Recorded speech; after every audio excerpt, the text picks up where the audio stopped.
and you are going to have to pick your gem up when we get to the last stage. So as you can see the squares and you see fences on your guys' side where your guy is, when we get to the last room is when you're going to get your gems.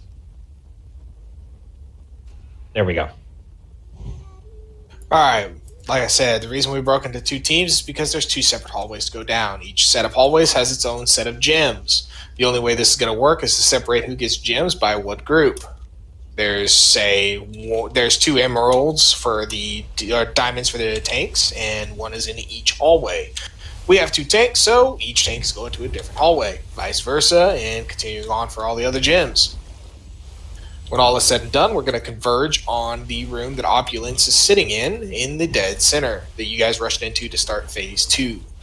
The crazy thing about this fight is if you're a meter whore when it comes to trying to top the damage meters, this is your time to shine. As every one of these buffs continues on into the second phase.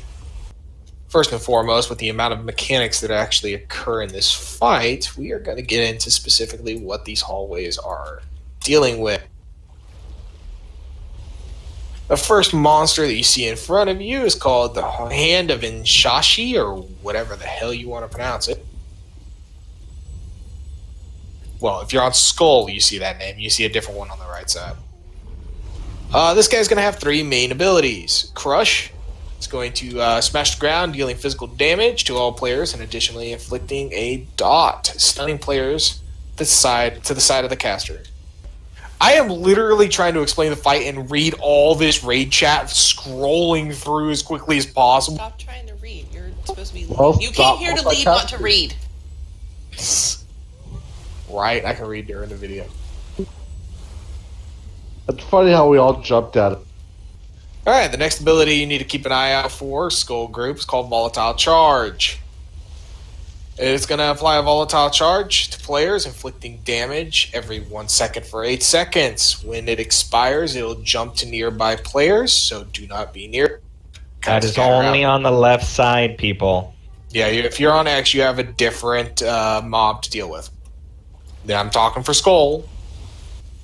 The last of the abilities is Consuming Flame, which is for both groups. Basically, it's going to bar your retreat and stop you from leaping. They're trying to prevent you from reaching Opulence, so don't stand in the fire. Same ability when it comes to Crush for the other side. We're talking for the X now. The only difference is you guys have an ability called Flames of Punishment. You're going to have a series of cones of flame, dealing massive 80,000 damage immediately, and 12,000 damage every 2 seconds for 8 seconds to all players hit by it. Basically, don't stand in the fire. Don't let him set you on fire. Get out of the way. He's going to shoot the cones out and turn at the same time, so you're going to want to stay behind him while he's doing this ability. So if you have any type of speed buffs that you can use, if you're lagging behind, you're going to want to use those. Also, during the crush stage, if he raises up his hand, one of his hands, that is the side that you do not want to be standing on because he's going to crush that side. If he puts both of his hands up in the air, he's going to crush in front of him. Those are the only 2 types of crushes. Whatever hand, don't be on that side of him. If he raises both hands, don't be in front of him. And if you guys haven't noticed, each of these sides has 22 million health. So, you're going to be fighting this guy for a while. He's not a pushover. Once these guys fall, we're going to be dealing with some traps, because what good treasure vault doesn't have traps, right? If you guys have done the story mission for the war campaign up to here, you've dealt with these traps to an extent before you know they're there. The first trap is a flame jet, basic concept. It's going to shoot fire out at you. The next ability is Ruby Beam. Trapped Ruby is going to beam energy following the targeted player behind it, leaving scorched ground behind. This does a lot of damage, so try not to block the path by running stupidly in front of other people. You want to draw a circle, so if you have it on you, you're going to want to just like make a nice little neat circle filling from the outside, kind of squiggling so that you're not standing in it. So just nice, tuck, neat little circles. I'm glad. Another ability that occurs as a trap is a Pulse Quickening Toxin. This is going to increase nature damage take. When you fall below 50% health, you'll gain Quicken Pulse, increasing your haste, critical strike, mastery, and versatility by 231 for 10 seconds. The next ability you want to keep an eye out for is the Hex of Lethargy. It's a removable debuff on a player. It is a magic effect, so those with magic cleansing abilities should use it.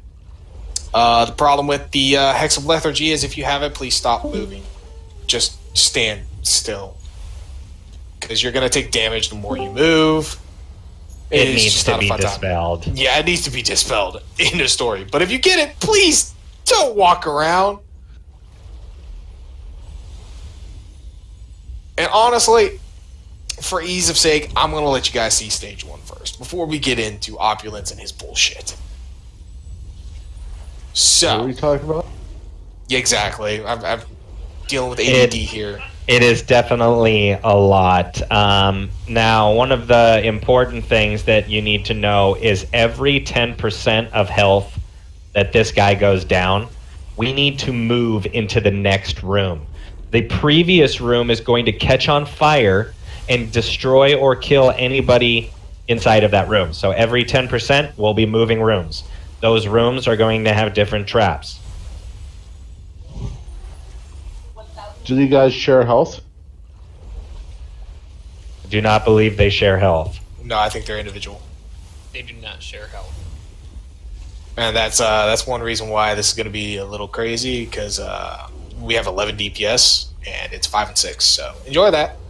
And it's also going to be, if you're on the left and if you feel like you need to call something out or you see something, try to say left side, because everybody's not going to understand if you call something out that's not on your side. All right, we're going to give it a whirl. We typically learn by doing so. If we magically get to the ends of the rooms and we get to the boss and one side dies before the other side dies, Bones, do not pull the boss until the other one's dead. Vice versa, I will not pull the boss until yours is dead. All right.